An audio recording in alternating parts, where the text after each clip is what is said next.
नमो सिद्धाणं नमो आयिर्याणं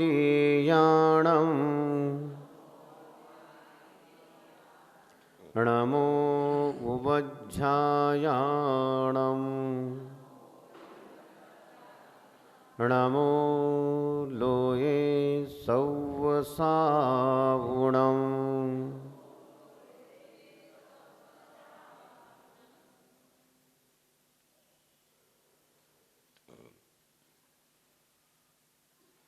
विघ्नहर चिंतामणि श्री पार्श्वनाथ भगवान की, चारित्र चक्रवर्ती प्रथमाचार्य श्री शांति सागर जी मुनि महाराज की, विद्या वाग्मी ज्ञान रत्नाकर परम पूज्य गुरुवर आचार्य श्री उदार सागर जी मुनि महाराज की, उत्तम तप धर्म की, सर्वेषामेव जीवानां हिंसाया विरस्थितः शांत्या ही सर्वदुखानां सहनं तप इष्यते। शांतिपूर्वक दुख सहन करना और जीवों की हिंसा नहीं करना, बस इन्हीं में तपस्या का सार है। दुख आते हैं, यह हमारे कर्मों का फल है। हमारे कर्मों का फल हमें भोगना होता है। जब आदमी सुख का समय आता है तो निश्चिंत होकर है मेरे पुण्य का कर्म का उदय है, इसे मैं भोगूंगा। उस समय वो नहीं सोचता है कि कोई मेरे इस सुख के फल में साथी बन जाए, लेकिन दुख के समय सोचता है कि मेरा दुख कोई कम कर दे। इसको सुना उसको सुना, लेकिन कम होने वाला नहीं है। इसीलिए शांतिपूर्वक दुख सहन कर लेना, और स्थावर जीव हो या त्रस जीव हो, किसी की भी हिंसा नहीं करना, इसी में तपस्या का सार है। आदमी तप से भय करता है, डरता है, तप के नाम से ही डरता है।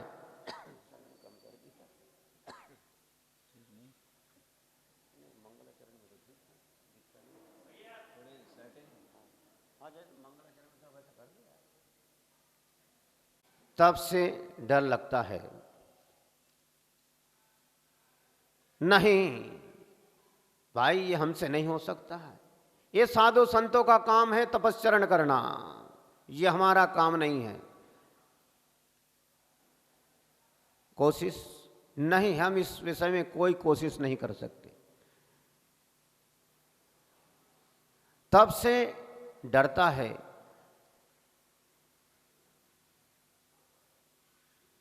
यदि अंतरंग वीतरागता और साम्यता की रक्षा और उसमें वृद्धि के लिए किया जाए, तब तो एक महान धर्म सिद्ध हो जाता है। क्योंकि दुखदायक न होकर वह सुखदायक होता है। इसलिए ज्ञानी पुरुष शक्ति के अनुसार तप करने के लिए नित्य भावना भाता रहता है और तपस्चरण करता है। और बहुत से लोग ऐसे होते हैं, शक्ति है, सामर्थ्य है, फिर भी कहते हैं कि नहीं, ये काम हमसे नहीं होता है। हम तो कहते हैं उस व्यक्ति से कि अपनी शक्ति के अनुसार थोड़ा ना थोड़ा तप तो अवश्य करना चाहिए, सारी झंझटों को छोड़ना चाहिए। यदि अपना भला करना है तो कुछ ना कुछ तप करना चाहिए। तू छोड़ दे कोशिशें इंसानों को पहचानने की, तू छोड़ दे कोशिशें इंसानों को पहचानने की। यहां जरूरत के हिसाब से सब बदलते नकाब हैं। अपने गुनाहों पर 100 पर्दे डालकर हर शख्स कहता है जमाना बड़ा खराब है।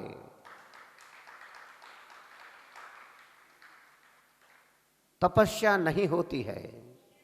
जिसको नहीं करना है वह ऐसी बात करता है, और जिसको करना है वो भगवान के सामने हाथ जोड़कर साधु संघ का सानिध्य प्राप्त करता है। तो वहां साधु के चरणों में जाकर कहता है कि महाराज आज मेरा विचार उपवास करने का है। महाराज कहते हैं अपने शक्ति को देखते हुए कर लो भैया। तो ऐसे भी लोग हैं, लेडी एंड जेंटलमैन, अब पुरानी तो छोड़ो, इसी 2024 में और इसी अंजनी नगर में कितने ऐसे लोग हैं जिनके 1 2 3 4 5 6 उपवास हो गए। हुए नहीं हुए? हो गए। ऐसे बहुत से लोग हैं। तो कैसे हो गए? चारित्र चक्रवर्ती आचार्य श्री शांति सागर जी मुनि महाराज जी कहते थे कि कोणतई काम केल्याना होते रे बाबा। क्या मतलब? मराठी भाषा में कहते थे कि कोणतई काम केल्याना होते रे बाबा, यानी कोई भी काम करने से होता है। कोई भी काम हो, यदि आप करोगे तो होगा, और नहीं तो कुछ नहीं होने वाला। इसीलिए ये तपस्चरण, ये उत्तम तप धर्म, ये तपस्या त शब्द, ये हमारे जीवन में, हमारे कानों में पड़ता है। तप करना चाहिए, लेकिन तप क्यों करना चाहिए? तप क्यों करना चाहिए? कॉलर उठाकर कहना चाहिए मैंने 10 उपवास किए। अरे बाप रे, तुमको कौन से बाप को बुला रहे? कॉलर उठाकर कहते हैं कि मैंने 10 उपवास किए, मैंने 5 उपवास किए, माला पहनाओ, हार पहनाओ, मुकुट पहनाओ और इनकी पारणा करो, और पारणा के बाद शाम को वो व्यक्ति गुपचुप कचौड़ी के ठेले पर मिलता है। वाह मेरे तपस्वी! इसके लिए तपस्चरण नहीं। तपस्चरण किसके लिए किया जाता है? आचार्य भगवान कहते कर्म क्षयार्थम तप्यते तपः। कर्म के क्षय के लिए तप किया जाता है। इस बात को ध्यान में रखते हुए उपवास आदि तपस्चरण करना चाहिए, ना कि किसी को दिखाने के लिए, बताने के लिए। भगवान बाहुबली स्वामी 1 वर्ष तक निराहार एक जगह खड़े रहे। उन्होंने कॉलर उठा के कहा था, उनकी कॉलर थी नहीं, नग्न अवस्था में खड़े हैं, तपस्चरण कर रहे हैं, लेकिन उन्होंने किसी से नहीं कहा कि मैं 1 वर्ष तक निराहार खड़ा हूं, तपस्चरण कर रहा हूं। जो सच्चा तपस्वी होता है वो किसी से नहीं कहता कि मैं तपस्चरण कर रहा हूं। ये तो अपने अंदर की बात है, अंदर की बात है, अंदर की बात है। अंतरंग बहिरंग तप, अंतरंग और बहिरंग तप, तप के 12 भेद होते हैं। 6 अंतरंग तप और 6 बहिरंग तप। तो आदमी सोचता है अंतरंग तप करने से ही कर्मों का क्षय होता है, बहिरंग तप क्यों करना चाहिए? लेकिन नहीं बंधुओं, ये अंतरंग तप, बहिरंग तप, बहिरंग तप, अंतरंग तप। बहिरंग तप के जैसे 6 वेद बताए, अनशन, अमौदर्य, वृत्ति परिसंख्यान, रस परित्याग, विविक्त सय्यासन और काय क्लेश। और अंतरंग तप के 6 भेद प्रायश्चित, विनय, वैयावृत्य, स्वाध्याय, व्युत्सर्ग और ध्यान। इन भेदों के माध्यम से भव्यात्मा जीव तपस्चरण करता है, अपनी आत्मा के ऊपर पाप रूपी मैल जो है उसे दूर करने के लिए तपस्चरण करता है, ना कि किसी को दिखाने के लिए करता है। लेकिन अंदर की बात यह है कि लोग इसमें भेदभाव न करें। अंतरंग भी तप आवश्यक है और बहिरंग तप भी आवश्यक है, लेकिन अंतरंग तप करने के पहले बहिरंग तप भी आवश्यक है। लोग कहते हैं कि बहिरंग तप क्या आवश्यकता है? हम कहते हैं कि आत्मशुद्धि के लिए बहिरंग तप भी आवश्यक है। जो उपवास करता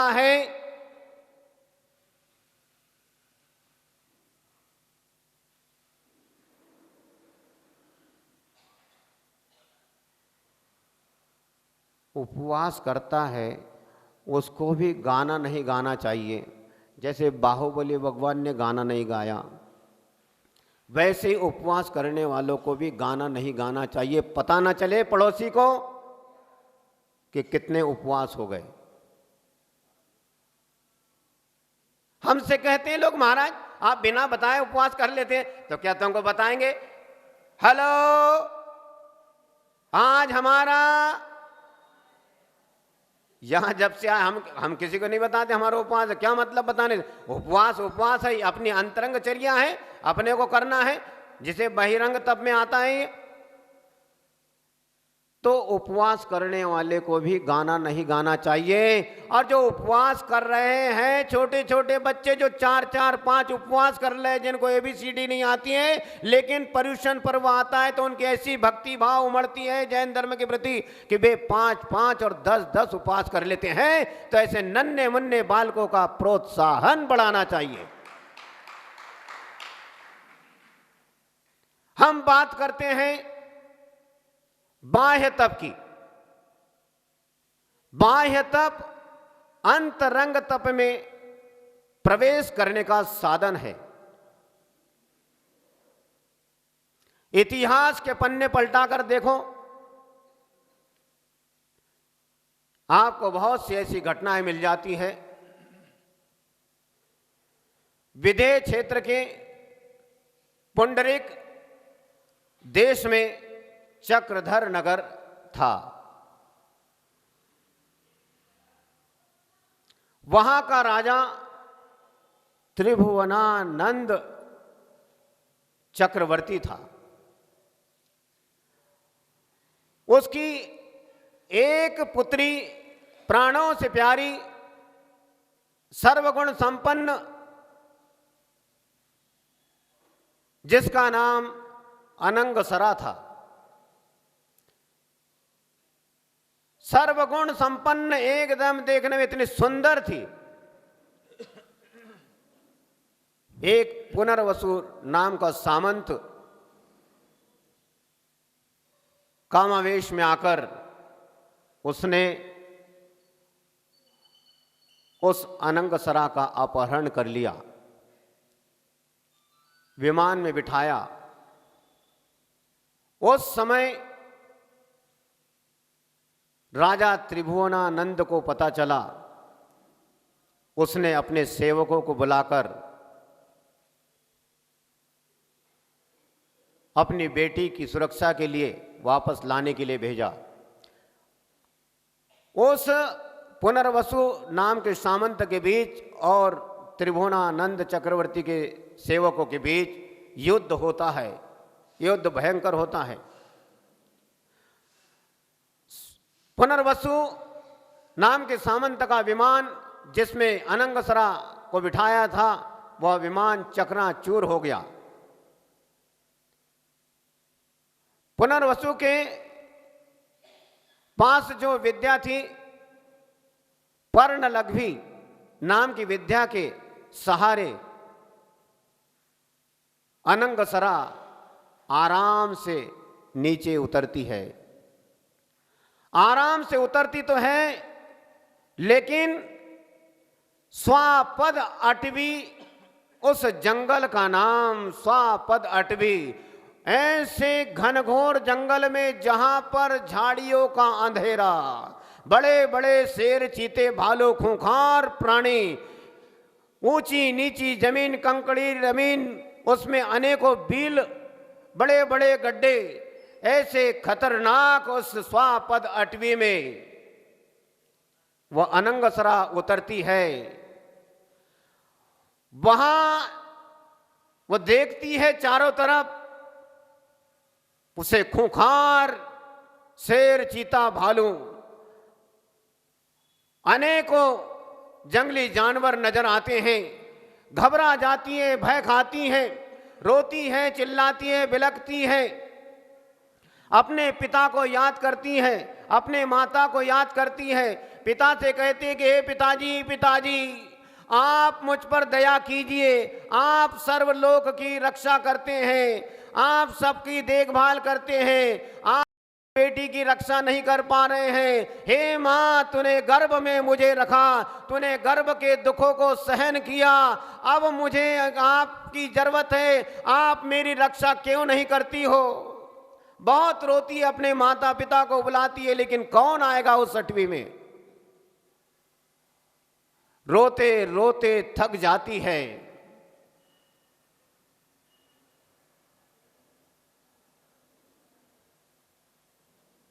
झाड़ की पत्तियां, झाड़ की छाल पहनकर अपना जीवन निर्वाह करती हैं। पेड़ से पके हुए फल, गिरे हुए फलों को खाकर अपनी पेट की आग बुझाती है। झरनों का प्रासुक जल पीकर अपने सूखे हुए कंठ को तरबतर करती है। पेड़ पौधों के फलों से, झरनों के पानी से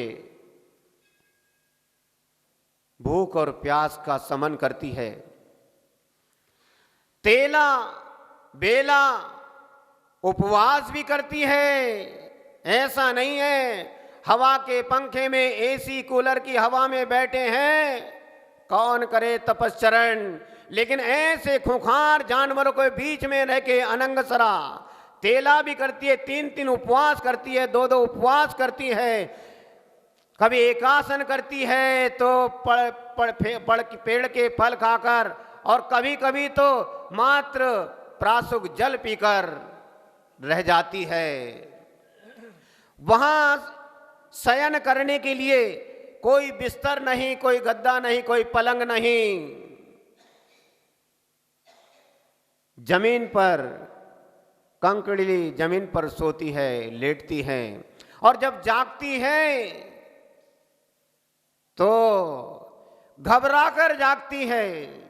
घर में जब थी, महल में थी, अपने माता पिता के पास थी, तो पिता का सुबह सुबह संगीत सुनकर वह जागती थी, और इस भयानक अटवी में खूंखार जानवरों की, शेर, चीता, भालू की आवाज सुनकर जागती है, घबरा जाती है, उठती है, फिर अपना धर्म ध्यान करती है, तपश्चरण करती है।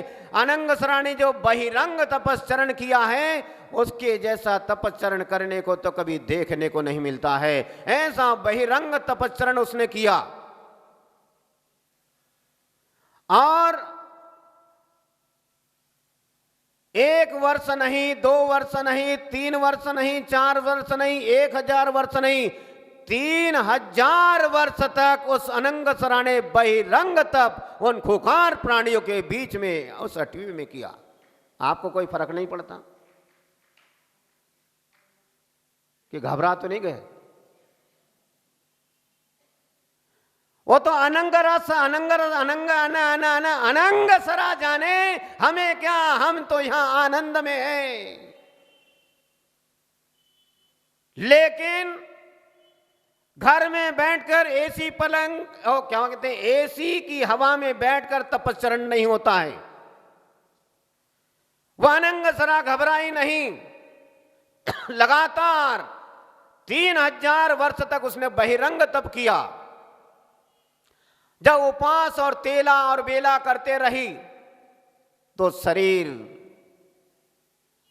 सूख कर लकड़ी जैसा हो गया, कमजोर हो गई।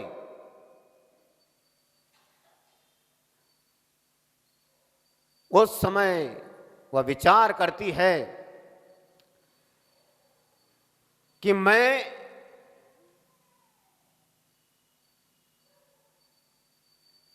अब ऐसा कौन सा शुभ कार्य करूं कि मेरे जीवन में ये जो संकट आया है, ये मुसीबत आई है, ना मेरे यहाँ कोई रिश्तेदार है, ना कोई मेरे नातेदार है, ना मेरे माता है, ना पिता है, ना कोई है। मैं अकेली इन खुंखार जानवरों के बीच में 3 वर्ष हो गए रहते रहते, और शरीर भी अब मेरा साथ नहीं देता है। तो अब क्या करना चाहिए? ये तो मेरे कोई पाप कर्म का उदय है, मेरे कोई पाप कर्म का उदय है जो मुझे इतना कष्ट और दुख भोगना पड़ रहा है। ऐसा मन में उसने साम्य भाव लाया, समता भाव धारण किया, और जिन शासन में, जिन दर्शन में, जिन धर्म में जैसा कहा है वैसा अब मैं करूंगी, क्योंकि अब लगता है मेरे जीवन का अंत होने वाला है। उस समय वह संलेखना धारण कर लेती है। आपको बात समझ में नहीं आती, बहुत मुश्किल है। संवेदनशीलता आज पूर्ण रूप से समाप्ति की ओर है। जब हम ग्रंथ पढ़ते हैं पूज्य गुरुदेव या हम लोग, तो आंखों में आंसू आ जाते हैं, लेकिन लोगों को कोई फर्क नहीं पड़ता है। हम नहीं कहते कि आप यहां आंसू बहाओ, लेकिन विचार करो कि उस अनंगसरा एक महिला स्त्री ने 3000 वर्ष तक तपस्चरण किया।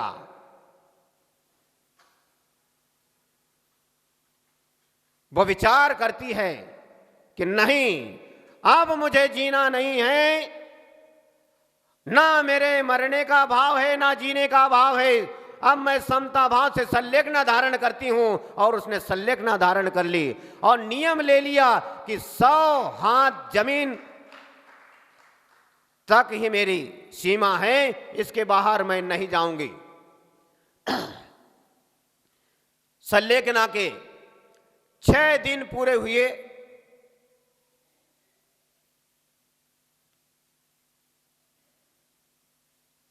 छह दिनों के बाद एक मोटा सा अजगर, बड़ा सा अजगर आया और उस अनंगसरा को पैर की तरफ से निगलने लगा। उस अनंगसरा का आधा शरीर उस अजगर के मुंह में, पेट में, और कमर से ऊपर का भाग बाहर। कितना खतरनाक दृश्य होगा, कितना खतरनाक दृश्य होगा, विचार करो। उस समय लब्धिदास नाम का एक विद्याधर मनुष्य मेरू पर्वत की, यानी मेरू पर्वत के दर्शन करके लौट रहा था। उसकी दृष्टि उस अनंगसरा पर पड़ी। वह झट से नीचे आया और अनंगसरा से कहता है कि बेटी चलो, मैं तुम्हें तुम्हारे घर पहुंचा देता हूं, मैं तुम्हारे पिता के पास तुम्हें छोड़ आता हूं। उस समय अनंगसरा उससे कहती है कि नहीं भैया, अब मैं यहां से कहीं नहीं जा सकती हूं। मैंने 100 हाथ जमीन की सीमा कर ली है, और आप देख रहे हैं कि मेरा आधा शरीर इस अजगर के मुंह में है और आधी मैं बाहर हूं। लब्धिदास ने 1-2 ना सुनी, कुछ नहीं सुनी, तुरंत त्रिभुवनानंद चक्रवर्ती के पास पहुंचा और उसे सारा समाचार सुनाया। त्रिभुवन कीर्ति, ये त्रिभुवनानंद चक्रवर्ती अपने 22,000 पुत्रों के साथ उस स्थान पर पहुंचता है जहां पर अनंगसरा अपनी संलेखना पूर्ण कर रही है। वहां पहुंचकर त्रिभुवनानंद चक्रवर्ती ने देखा कि मेरी बेटी को अजगर निगल रहा है। त्रिभुवनानंद ने उस अजगर को मारने के लिए तैयार हुआ। उस समय अनंगसरा कहती है, नहीं नहीं नहीं पिताजी नहीं, आप इस अजगर को मत मारिए, आप इसे अभयदान दीजिए। आपको यदि कोई एक मच्छर काटे तो आप क्या करते हो? वो बैडमिंटन खेलने वाला छोटा आता है, खुद ही मार देते हो। लेकिन वह अनंगसरा कहती है कि नहीं पिताजी नहीं, आप इस अजगर को मत मारिए, नहीं इसे मत मारिए, इसे मारने से क्या होगा, आप विचार तो करो, आप इसे अभयदान दीजिए। त्रिभुवनानंद चक्रवर्ती कहता है कि नहीं बेटी, मैं इसे नहीं छोड़ूंगा। जो मेरी बेटी को कष्ट पहुंचा रहा है मैं इसे नहीं छोड़ूंगा। बेटी कहती कि नहीं पिताजी नहीं, आप इसे अभयदान दीजिए, आप इसे मत मारिए। नहीं, मैं यदि बच भी गई तो किस काम की? आधा शरीर तो इस अजगर ने मुझे इसके शरीर के अंदर निगल लिया है और आधा शरीर बाहर है, मैं बच भी गई तो किस काम की? और मेरा तो संकल्प है, जिन शासन के अनुसार जो संकल्प लिया जाता है उसे पूरा किया जाता है। मैंने 100 हाथ जमीन की सीमा बांध ली है, इसके बाहर मैं नहीं जाऊंगी। उस समय उस त्रिभुवनानंद चक्रवर्ती को और उसके 22,000 पुत्रों को ऐसा वैराग्य होता है कि त्रिभुवनानंद चक्रवर्ती 22,000 पुत्रों से सहित दिगंबर मुनि दीक्षा धारण कर लेते हैं। विचार तो करो, ऐसा दृश्य देखकर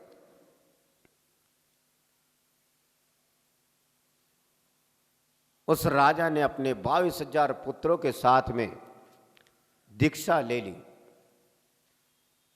और अनंगसरा वह अजगर निगल लेता है और अनंगसरा का मरण होता है। अनंगसरा का मरण हो गया। अनंगसरा ईशान स्वर्ग में जाकर देव हुई और स्वर्ग की आयु पूर्ण करके अयोध्या नगरी में राजा द्रोण के यहां उसका जन्म हुआ और नाम रखा गया उसका विशल्या। उस विशल्या पर इतनी शक्ति, इतना सामर्थ्य था कि वो सूर्य को ठंडा और चंद्रमा को गर्म कर सकती थी। इतना उसके अंदर तेज, इतना सामर्थ्य, इतनी शक्ति कहां से आई? अनंगसरा की पर्याय में उसने बहिरंग तप किया था और 3000 वर्ष तक वो बहिरंग तप किया। बहिरंग तप का ही प्रभाव है जो विशल्या के जल के स्नान से अनेकों बड़े बड़े रोगियों के रोग दूर हो जाते थे।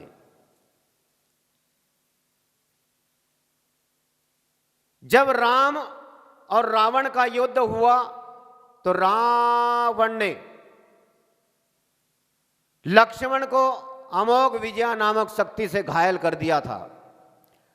उस समय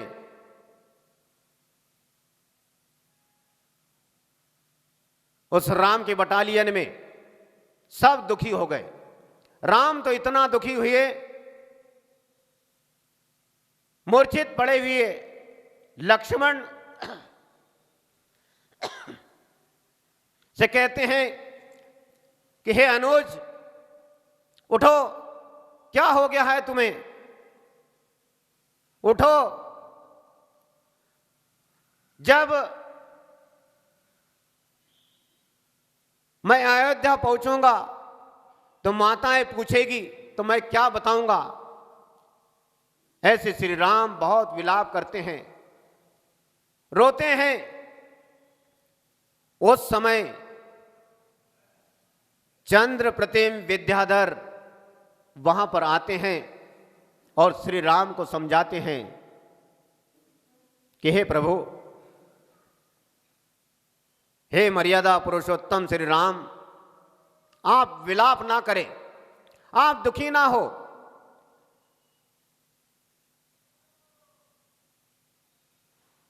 अनुज लक्ष्मण स्वस्थ हो सकते हैं, इसके लिए एक उपाय है।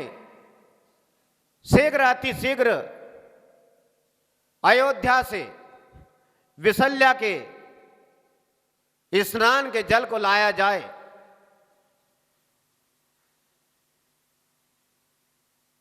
राम तुरंत भामंडल, हनुमान, अंगद आदि को अयोध्या भेजते हैं। भरत को समाचार देते हैं। सभी लोग मिलकर राजा द्रोण के यहां पहुंचते हैं, समाचार सुनाते हैं। राजा द्रोण और विशल्या की माता, वे भी तुरंत स्नान के जल की तो बात छोड़ो, आप विशल्या को ही लेकर जाइए। वो विशल्या को लेकर जाते हैं और जहां पर लक्ष्मण अमोघ विजया नामक शक्ति से घायल पड़े हुए हैं,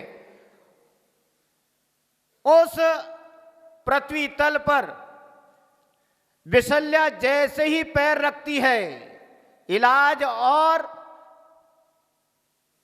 वहां पहुंचने की जरूरत ही नहीं, उपचार करने की जरूरत नहीं। उस धरती पर जहां लक्ष्मण घायल पड़े हुए हैं, विशल्या जैसी उस धरती पर पैर रखती है तो लक्ष्मण के हृदय से, वक्ष स्थल से वो विजया नामक शक्ति निकलकर आकाश मार्ग से भागने लगती है। उस समय उस विजया नामक शक्ति को लपककर हनुमान पकड़ लेते हैं और वह शक्ति स्त्री रूप में आती है, कहती है कि हनुमान, आज तक मैं किसी से नहीं हारी, आज तक मैंने किसी से हार नहीं मानी, लेकिन इस विशल्या से मैं हार गई। क्यों हार गई? क्योंकि इस विशल्या ने अनंगसरा की पर्याय में एक नहीं 3000 वर्ष तक बहिरंग तप किया था। बहिरंग तप का प्रभाव देखिए। इसीलिए बहिरंग तप को यूं भी निरर्थक ना समझे। बहिरंग तप भी आवश्यक है। अंतरंग तप में प्रवेश करने के लिए साधन के अभाव में साध्य तक पहुंचना मुश्किल हो जाता है। इसीलिए साधन के अभाव में साध्य तक नहीं पहुंचा जा सकता। इसका कारण कि बहिरंग तप भी आवश्यक है। और हमारे भगवान महावीर स्वामी की वीतरागता एक एक पग तपाग्नि में तप कर निकली है। हमारे भगवान महावीर स्वामी का धर्म नास्ता पर आस्था रखने वालों का नहीं, धर्म पर आस्था रखने वालों का है। तो फिर हमें धर्म पर आस्था रखना चाहिए या नहीं रखना चाहिए? उपस्थित लेडी एंड जेंटलमैन बोलिए, आपको कितनी आस्था है? पूरी? Thank you very much, this is a welcome. आपके लिए स्थान खाली है।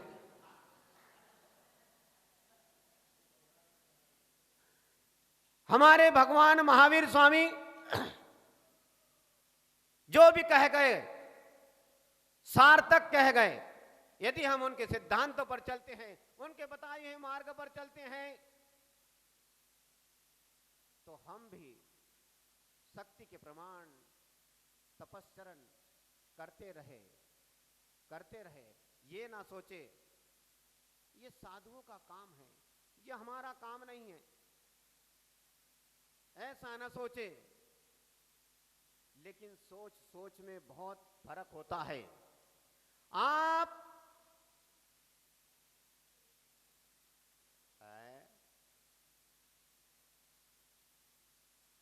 तपश्चरण से घबराना नहीं चाहिए।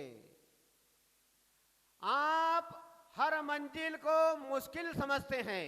क्या समझते हैं आप लोग?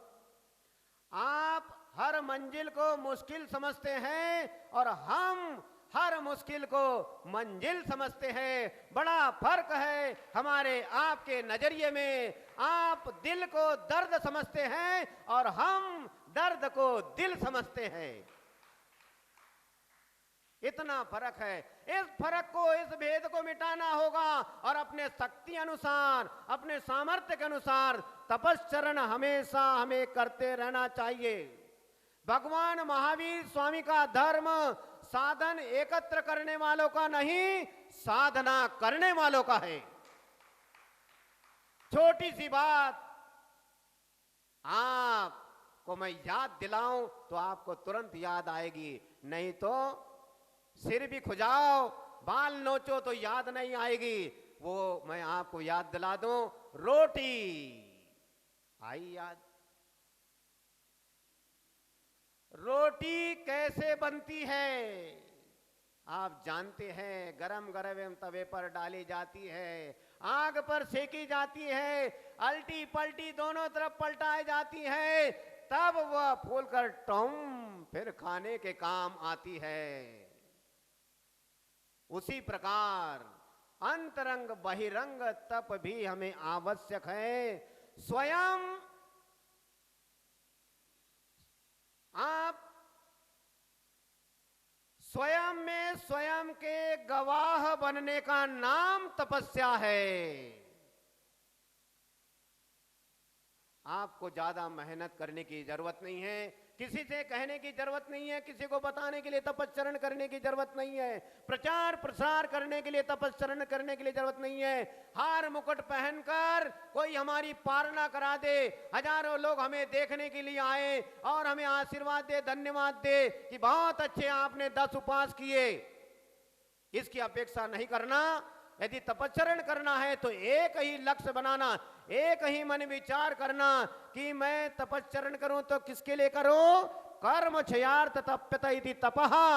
कर्म क्षय के लिए जो तपा जाता है वही तप है, इसके अलावा दूसरा कुछ भी नहीं है। और प्रत्येक भव्यात्मा जीव, इस संसारी प्राणी को इस संसार के दुखों से यदि डर लगता है, भयभीत होते हो, कष्टों दुखों से यदि आप छुटकारा पाना चाहते हो तो अपने शक्ति के प्रमाण तपश्चरण अवश्य करना चाहिए। अपने शक्ति को छिपाना नहीं चाहिए। इसी मंगल भावना के साथ कि सभी के जीवन में उत्तम तप धर्म का अपने शक्ति प्रमाण पालन हो, इसी मंगल भावना के साथ परम पूज्य गुरुदेव आचार्य श्री उदार सागर जी मुनि महाराज की